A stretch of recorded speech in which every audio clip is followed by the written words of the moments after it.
Il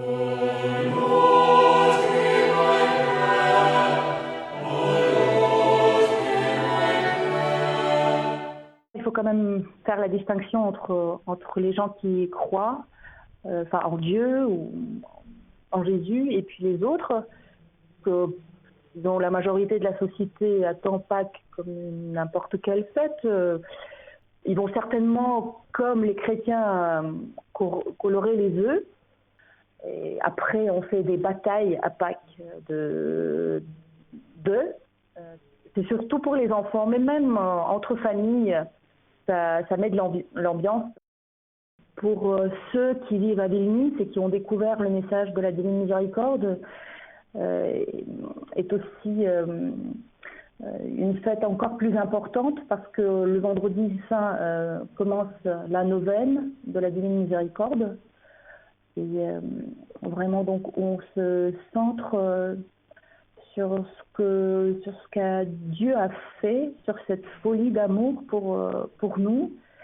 Et vraiment, la semaine qui suit, et qui nous mène vers les dimanches de la Divine Miséricorde, et pour beaucoup de chrétiens, je trouve ici à Vilnius, c'est une semaine de grande joie. Nous avons des célébrations pendant toute la semaine au sanctuaire de la Divine Miséricorde qui est ouvert déjà toute l'année, 24 heures sur 24.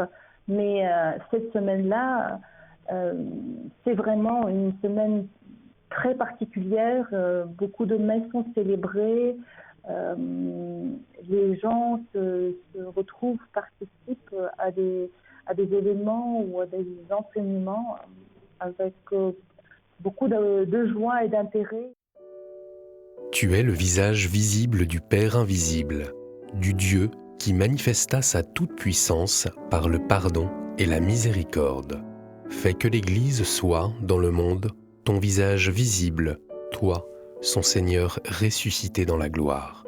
Tu as voulu que tes serviteurs soient eux aussi habillés de faiblesse, pour ressentir une vraie compassion à l'égard de ceux qui sont dans l'ignorance et l'erreur.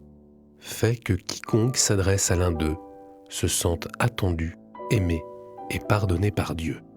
Envoie ton esprit et consacre-nous tous de son onction pour que le jubilé de la miséricorde soit une année de grâce du Seigneur et qu'avec un enthousiasme renouvelé, ton Église annonce aux pauvres la bonne nouvelle aux prisonniers et aux opprimés la liberté et aux aveugles qu'ils retrouveront la vue.